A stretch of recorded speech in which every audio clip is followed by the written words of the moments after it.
Welcome back to another episode of Southern Extreme TV, guys. I'm bringing you another episode talking a little bit about some coyote hunting. I'm going to continue on again with this string of videos for a hunting tip.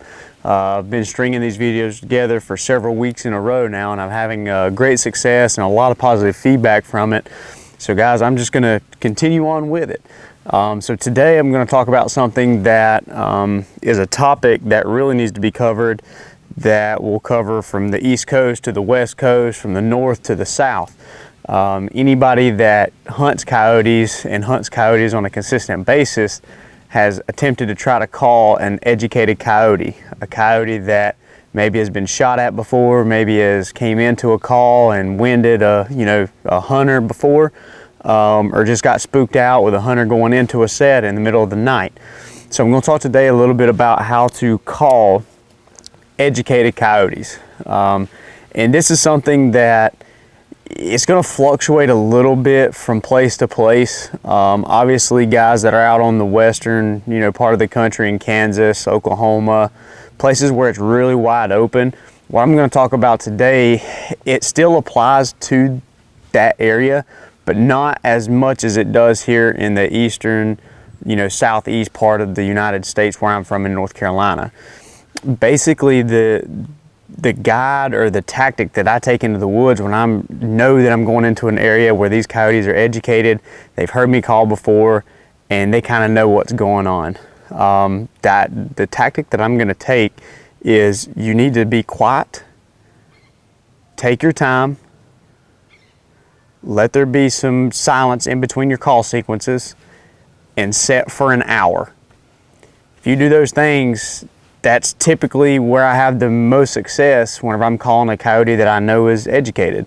What I mean by calling quiet is don't be overpowering. Let that coyote kind of come around circle and take his time coming in, and don't overbear him with the volume of your electronic call or the volume with your manual call, for that matter.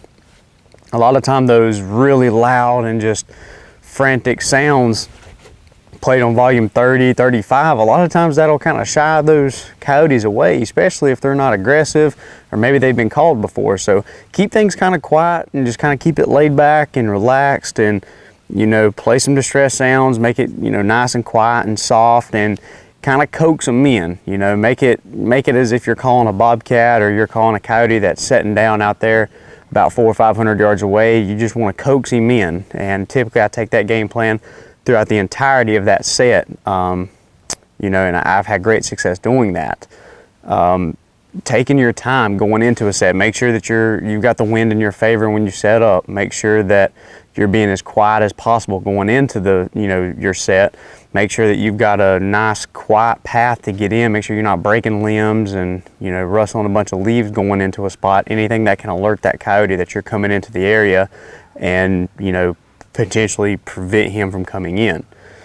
And going back to setting for up to an hour, if I'm calling a spot where these coyotes are educated, oh well, the dog's barking, I set for an hour, guys. Doesn't matter if I'm hearing anything, seeing anything or not, I'm calling for an hour, because more than likely it may not be you in the past, it could have been another hunter. Those guys are going in and they're setting for 15 to 30 minutes on average, and they're packing their stuff up and leaving. So if you sit there and call nice and quiet, space out your calls, and set for an hour, it's going to sound a little more natural for that coyote, especially that's one that's a little easy and a little hesitant to come into the set. So if you take these steps and take these tactics into the woods, guys, especially with it phasing into the post rut of this season, and a lot of coyotes have been called, this is a great time to start practicing this this type of technique where you're calling quiet, calling soft, and calling for long periods of time. It's going to help you guys out and put more fur in the back of your truck. So hopefully this tip helped you guys out.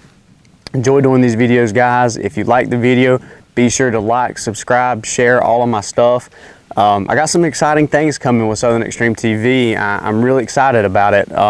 Hopefully I'm going to be releasing 2 more videos this week. That's the plan. I've got one which is really, really cool. I'm actually I'm going to tell you guys a little bit about it. I'm going to be giving my dad something and it's going to be in the gun category. So I'm going to be giving my dad a gun. I'm not going to tell you guys what kind of gun yet. I'm going to let you guys wait and see it on the next episode. It's either going to be the next episode or the one after. But the next one I'm going to be doing is something completely different from Southern Extreme TV. I'm going to branch away from the norm, I guess, of what my channel is about. And I'm going to go fishing, guys.